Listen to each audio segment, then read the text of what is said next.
Romane. On est ravis de Bonjour, t'accueillir ici au centre soi-même. Et donc du coup, tu es ici pour nous dire un petit peu ton parcours, ce que tu fais dans la vie. Et, donc du coup, voilà, on est prêt à t'écouter. Ouais. Alors, je vais commencer. Alors, C'est quoi ton parcours pour en arriver jusqu'ici, quoi? Ok, ouais. Alors, c'est long, donc je vais essayer de synthétiser, rapide, efficace et synthétique.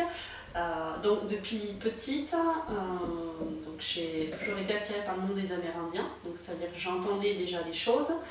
Ça pouvait être un peu comme des voix dans ma chambre qui disaient mon prénom.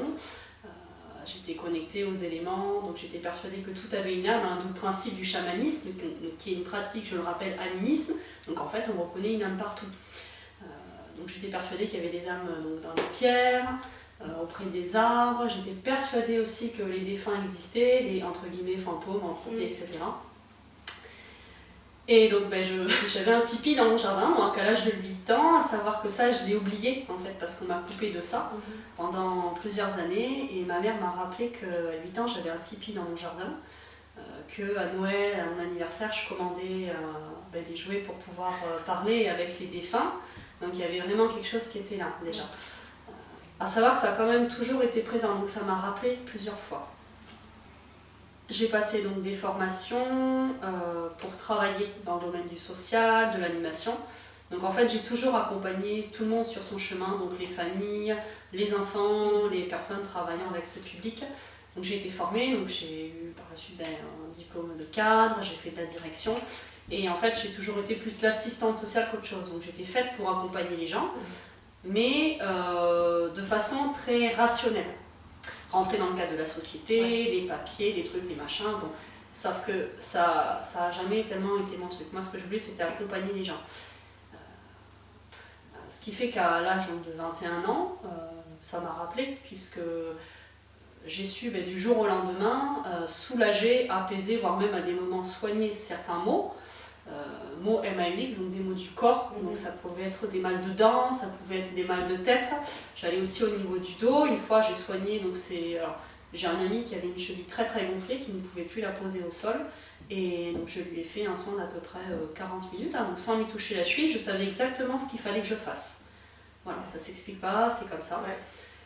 Ensuite, je savais ce qu'il fallait faire après pour me nettoyer. C'est comme si tout le message il était clair et fluide. Oui, c'était comme ça, et pour toi c'était limpide. C'est comme si tu faisais ça tous les jours et c'était naturel. Oui, c'est ça. C'était ok, quoi. Et en 3 jours, plus rien. Voilà, donc il avait plus rien. Donc je me suis dit au bout d'un moment, peut-être quelque chose à faire là-dedans. Donc mes amis, Romane, tu devrais te faire rémunérer, le faire au chapeau, en faire une deuxième profession. Oui, non, jamais, jamais, jamais. Bon, donc je continue dans ma profession. Bien carré, etc.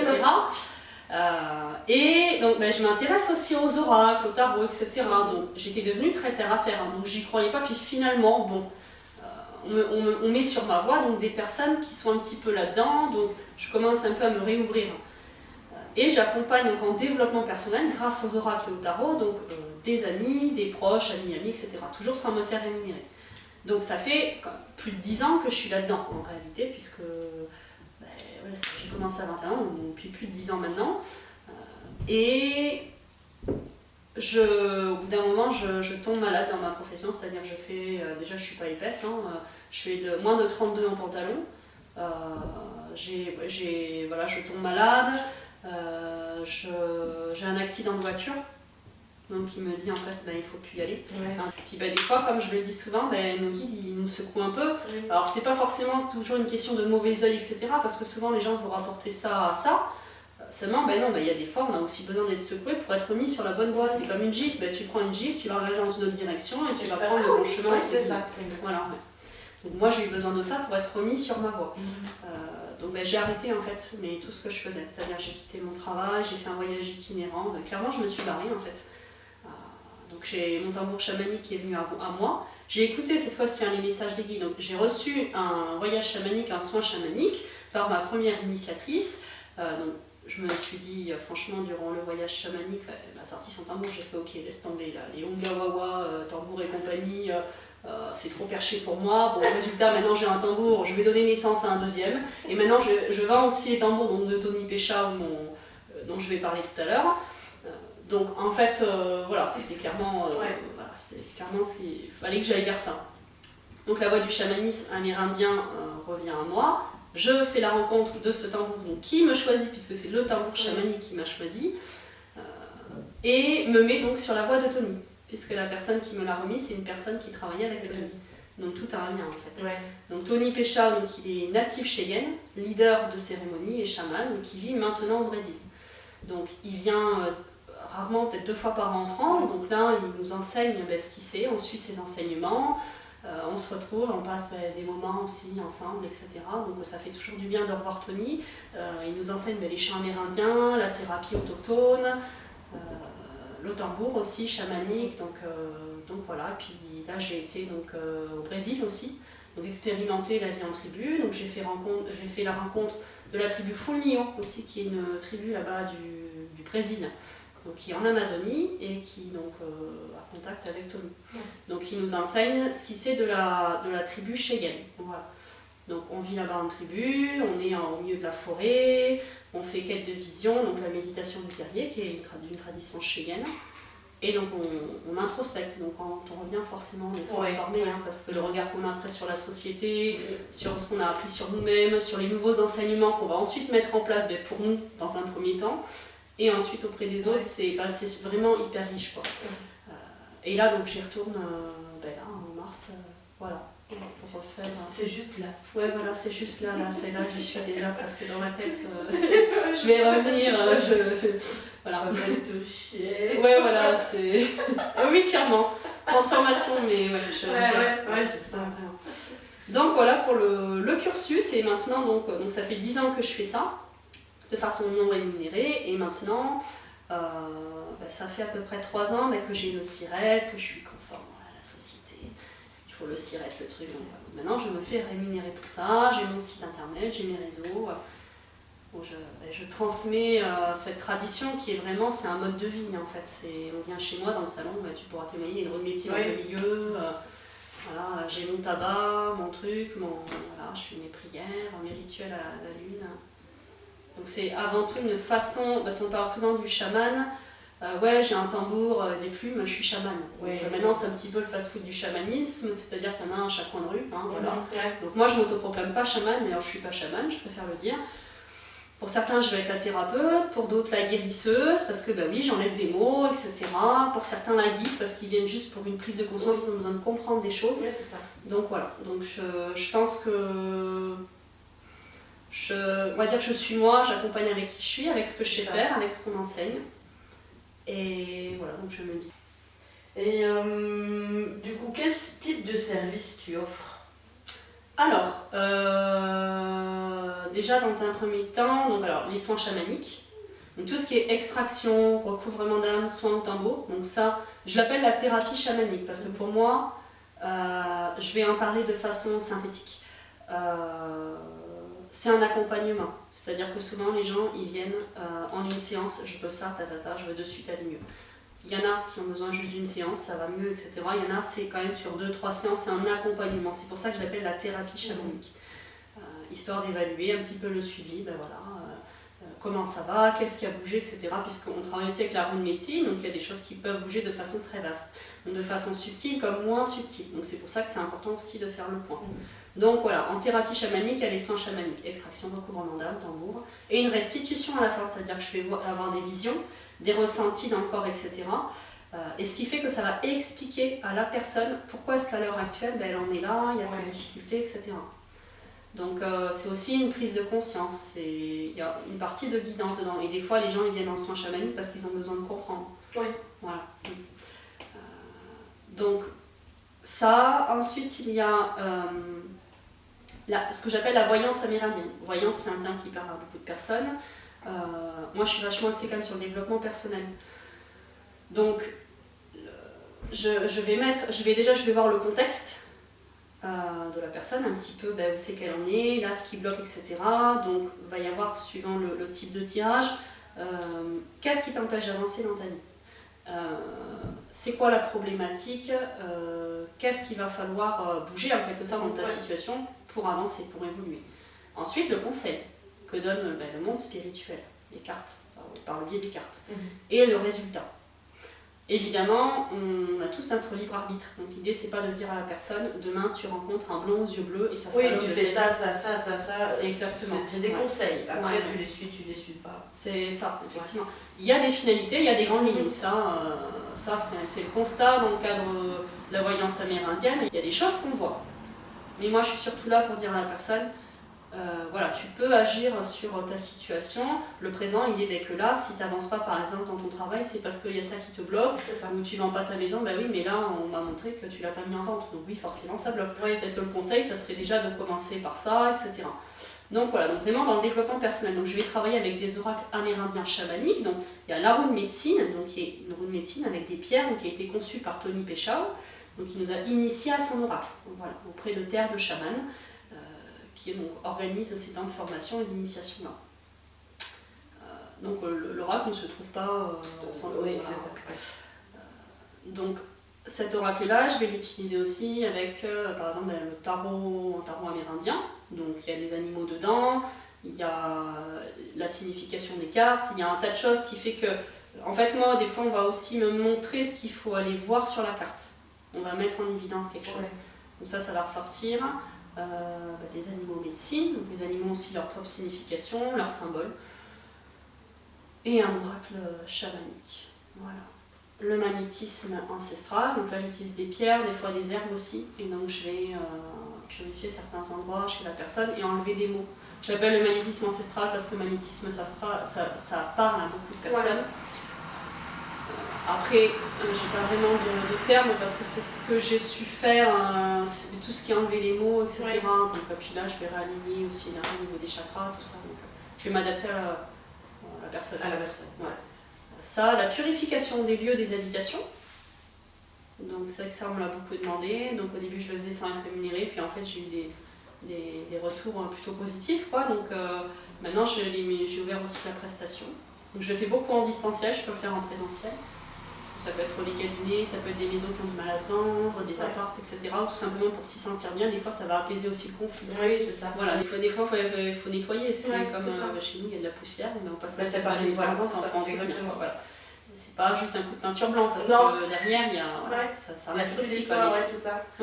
Et des fois, le terrain aussi a son histoire. Donc oui, mais je comprends pas, c'est neuf. Bah oui, mais une fois, j'ai fait la purification d'un appartement. Bah oui, mais en fait, ça a été construit sur un endroit où avant il y avait de la guerre, etc. C'est ça. Enfin, c'est ce que j'ai vu en vision. Là, c'est pareil, je restitue, enfin, je nettoie, je restitue. Ça se passe comme le soin chamanique. Voilà, et là maintenant, donc, je mets en place les stages et ateliers donc, collectifs, donc, sur différents thèmes. Il peut y avoir de l'introspection, de la découverte du chamanisme, des chants amérindiens. Donc, je fais aussi le domicile. Domicile sur mesure, donc là c'est la personne, elle va me dire voilà, moi je suis entre copines, j'ai pas envie de le faire avec des personnes extérieures que je connais pas, j'ai envie de faire une soirée tranquille ou entre copines ou un enterrement de vie de jeune fille, est-ce que tu peux s'il te plaît, voilà, moi j'aimerais bien ci, j'aimerais bien ça, ok, c'est parti, banco, j'ai envie de dire. C'est ça. Voilà. D'ailleurs au passage, j'en profite, il y a du coup avec le centre soi-même, plusieurs dates donc, qu'on a programmées, donc il y a la découverte du chamanisme, c'est le vendredi 14 février. 14 février. Ouais, 14 février. Donc d'ailleurs, je fais une causerie le matin pour expliquer un petit peu mon... Casser les stéréotypes de la plume et du tambour. Oui, voilà, c'est ça. Non, chaman, vous n'avez pas une plume dans le cul. Désolée, je suis pas une poule. Hein. Non. Bon, souvent, on s'imagine ça, mais... non, c'est pas ça. Voilà, on parle un petit peu du Brésil aussi sûrement, ce que je propose. Donc voilà, on va parler de ça, du chamanisme. Du coup, ceux qui veulent s'inscrire par la suite, je présume, sur la découverte du chamanisme, oui, il y a le site internet, il y a les événements sur Facebook, il y a Instagram, il y a tous nos réseaux avec le centre. Il y a alors, donc, la découverte du chamanisme, et ensuite on va partir donc, sous forme de session, c'est-à-dire qu'on va travailler avec la rune médecine. Donc on va commencer par l'Est, le feu. Donc là, ça va être pour, entre guillemets, purifier. Donc j'en dis pas trop parce que l'idée c'est aussi que les gens... il faut garder le suspense. Voilà, c'est ça, la suspense. Donc voilà, donc l'Est de la rune médecine. Alors moi j'interviens les vendredis. Donc il me semble... Donc le vendredi 11. le vendredi 11 avril. 11 avril. Ouais, le vendredi 11 avril, donc c'est la première partie donc, de la rue de médecine, donc l'Est. Le vendredi 9 mai. Le vendredi 9 mai, donc là on verra le sud. Qui est? Alors le sud, ça, on va travailler surtout avec les émotions. L'eau, les émotions. Donc là ça sera en extérieur. Ouais. Alors donc c'est le vendredi 6 juin pour l'ouest. Ouais. C'est ça. Donc c'est le vendredi 1er août avec le nord. Avec le nord. Voilà, donc là c'est la transformation. C'est le mental aussi, c'est l'esprit de l'air. Voilà. Voilà, ça. Donc le soin chamanique. Ouais. Alors le soin chamanique, donc je reçois la personne. L'idée c'est que tu me dises par exemple, en gros pourquoi tu es là, Ouais. l'intention. Je demande toujours, et je dis toujours aux gens, il ne faut pas m'en dire trop parce que je ne veux pas être influencée dans les visions que je vais avoir, etc. Donc pas me raconter... Il donne le sujet, ouais. je viens parce qu'il y a ça. Ouais, voilà. On s'arrête là comme ça, après, Ouais, c'est ça. ouais. Ça, je prends l'intention de la personne. Ça peut aussi être juste de la découverte et voir ce qu'il y a à nettoyer ou le nettoyage de l'année. Il y en a qui reviennent un an après parce qu'ils ont juste envie de faire le nettoyage de l'année et c'est ok. La personne s'installe, donc je note l'intention. Et donc petite sophrologie de base. Je me connecte aux commandes spirituelles avec le tambour chamanique. Et là, on va me dire ce qu'il faut aller extraire. Donc extraction, ce qu'il faut aller ramener en recouvrement d'âme et je viens scanner le corps et après je vais nettoyer au-dessus avec le tambour. Des fois il y a un champ qui vient, des fois c'est pas le cas. Voilà, donc c'est comme ça tout le long de ma séance. Je note ce que j'ai vu, ce que j'ai ressenti, etc. Donc évidemment il y a des hypothèses, parce que si je vois par exemple l'homme et la baffe, je présume qu'il s'est passé quelque chose en lien avec ça. Les femmes, des fois je vois des choses aussi assez compliquées, je peux voir des traumas. Certains moments, on m'envoie aussi dans des lieux, donc c'est que là il y a peut-être quelque chose à venir récupérer dans ce lieu-là. Des objets aussi, je peux voir des objets, donc c'est qu'il y a un lien avec l'objet. D'ailleurs, ça m'est déjà arrivé de nettoyer, de faire des extractions sur un objet. D'avoir des messages de défunts aussi qui se présentent durant la séance, parce que c'est ce qu'elle a besoin d'entendre la personne, ça fait partie de sa guérison. On revient donc pour la restitution. Et donc là, il y a une bonne partie quand même que je consacre à la séance pour la restitution. La personne, je vais lui dire j'ai vu ci, j'ai vu ça, j'ai fait ci, j'ai fait ça. Donc je rassure la personne parce que ce que j'ai vu, ça peut être un certain trauma. Donc elle prend conscience de ce qui l'a impacté, mais je la rassure en disant qu'il y a une extraction de fait. Donc voilà. Il y en a, ça va être très physique. D'autres, ils vont avoir vu des choses. Certains, ils auront juste fait une micro-sieste et c'est ok. Donc voilà, il se passe ce qui doit se passer et c'est juste. Donc la restitution, elle est importante pour la prise de conscience. Les gens ils repartent, déjà ils sont moins perdus, ils savent. Ce qu'on me montre, c'est jamais pour rien. Il y a toujours un truc à nettoyer dans notre vie. Demain j'ai un accident de voiture, voilà, il y a quelque chose à nettoyer. C'est ça quoi, c'est ça. Voilà, le trauma il est là. Mais oui, ouais. Donc voilà.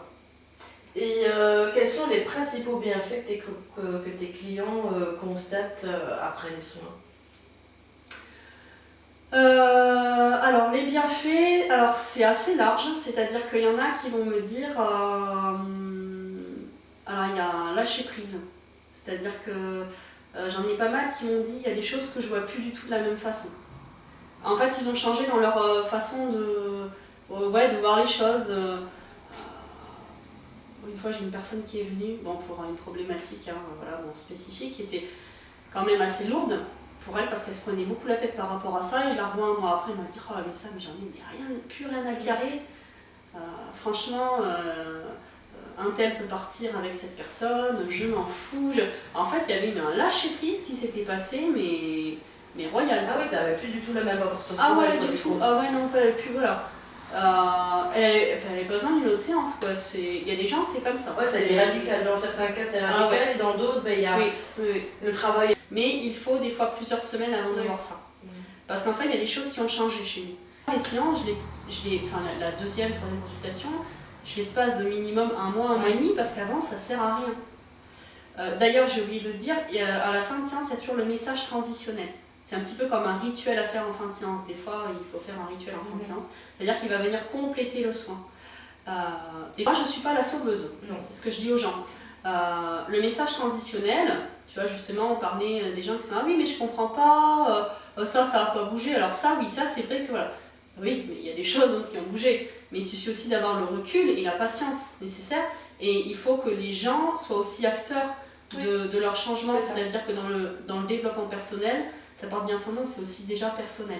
Donc quand je donne un message transitionnel, un rituel à faire à la personne, il faut qu'elle le fasse, c'est important. Moi je dis souvent, la roue de médecine, il y a le début, donc le printemps, tout est beau, cucul, les petits oiseaux et compagnie. Donc là c'est l'avancement des projets, il y a le sud, donc le sud, l'été, etc. Oui, on est un petit peu plus ancré dans ces projets. Puis il vient l'automne. L'automne, on met des plaids, on allume les petites bougies, on est un petit peu plus en train d'introspecter. Donc on n'aime pas trop cette période parce qu'il faut aller voir nos parts d'ombre. Ça fait chier d'aller voir ces parts d'ombre. Et ensuite vient l'hiver. Voilà. Transformation, oui, mais c'est là où il se passe le plus de choses. Et oui, c'est ça. Les graines, elles sont en racines. Et c'est ça, elles s'enracinent, pour pouvoir sortir au printemps. Donc il faut toujours ces périodes-là. Et oui, c'est ça. Et comment est-ce que tu adaptes tes services aux besoins spécifiques des individus? La personne qui m'appelle, qui vient me voir et qui me dit qu'est-ce qu'il me faut dans le cadre de ma situation, déjà je prends en compte sa situation. Et puis je vais la diriger. Si par exemple je pense qu'elle a plus besoin de comprendre quelque chose, d'avoir des réponses à ses questions, de mettre en lumière quelque chose dans sa situation, je vais plus la diriger vers la voyance amérindienne. Une personne qui a quand même des traumas, des choses où on sent que... Il y en a beaucoup, des gens où quand même le soin chamanique... Là, c'est plus le soin chamanique. Après, ça dépend. Si la personne, elle me dit... dans mon couple, on fait que se prendre la tête depuis qu'on a déménagé, où je sens une présence, c'est lourd. Une fois, on m'a dit, je vois des ombres dans ma chambre. Ça m'est arrivé, là j'en vois plus sur la purification du lieu. Et souvent ça permet d'apaiser aussi les personnes dans le lieu. En fait c'est comme si ça faisait en quelque sorte un soin aussi aux gens. Donc je préfère accompagner des gens sur une purification de lieu plutôt que de faire un soin à chacun. Déjà ça va coûter plus cher et moi c'est pas l'idée parce que c'est pas ce qui me... sur le moment c'est pas le plus adapté. C'est déjà le lieu. Et si c'est le lieu le souci, je peux leur faire un soin chamanique, mais si ils retournent dans le... Moi c'est pas l'idée. C'est ça. Moi c'est vraiment diriger les personnes vers ce qui leur correspond. Et d'ailleurs je dirige pas toujours les gens vers ce qui est le plus cher. Donc, oui, mais c'est ça. Mais ce qui est juste. Oui, tout à fait. De toute façon sinon je ferais pas ça. Non, mais c'est ça. Tout le monde peut venir te voir ou il y a des limites Alors ça va dépendre de la pathologie entre guillemets de la personne, c'est-à-dire que moi je suis pas médecin. D'accord. Je pense que ce qu'on fait c'est complémentaire. Oui, c'est ça, c'est du plus. Ok, donc moi déjà tout ce qui est de l'ordre de la médecine, ça c'est les médecins. Voilà. Donc des personnes qui doivent aller voir un médecin, je vais d'abord vous allez voir un médecin si vous venez me voir. Donc moi je trie aussi par rapport à ça. Les gens qui ont des soucis par exemple d'alcoolémie, de drogue, qui sont atteints de schizophrénie, je prends pas, c'est un choix. C'est un choix, j'ai fait ce choix-là pour plusieurs raisons. Après j'ai déjà fait sur les animaux, enfants, adolescents. Et comment encourages-tu les gens à intégrer ta spécialité dans leur vie quotidienne? Franchement, je pense qu'en fait, il faut juste écouter. Il faut juste faire ce qui est bon pour soi, c'est-à-dire qu'il y en a, ils vont vouloir coller à telle pratique parce que c'est telle pratique, c'est carré, c'est comme ça. Mais en fait, il y en a, ils vont sentir que ça va vibrer avec un tambour chamanique, ils vont être appelés à ça. Fais, dans ce cas, fais. Il y en a, ça va être les oracles, d'autres, le tambour chamanique, c'est pas du tout leur truc, mais les animaux totems, carrément. Donc je dirais qu'il faut vraiment, faut faire par rapport à ce qui est juste. En fait, il y en a plein des rituels à faire, mais je pense que ça va parler à chaque personne de façon différente. Ok, alors, pourquoi avoir choisi de donner des prestations au centre soi-même? Question piège. Non. Non. Non, mais c'est important d'en parler. Oui. Parce que, Oui. Je l'ai pris comme une synchronicité et je me suis dit c'est pas pour rien. Un moment où j'ai reçu du coup le petit texto et en fait quand on a eu l'entretien, en fait ça m'a paru fluide, ça m'a paru ok, c'est-à-dire c'était transparent. J'ai envie de montrer ce que je fais, qui je suis. Donc le centre il permet ça aussi. Et je dirais que c'est aussi un peu comme une toile d'araignée, du coup on va toucher plusieurs personnes. On va aussi, je dirais, apporter au centre, parce que l'idée c'est aussi peut-être que, je sais pas moi, ça peut m'ouvrir sur un atelier avec une autre thérapeute. Donc, en fait je pense que ça renforce aussi cette idée-là d'humilité. C'est-à-dire que peut-être moi aussi du coup je peux apprendre des autres. Et je suis pas là juste pour moi, c'est pas du tout la valeur. C'est pas le principe. Ouais. J'aime bien le principe aussi des causeries, un peu sous forme de conférences, animées. Et qu'est-ce que tu souhaites apporter au centre soi-même? Je pense que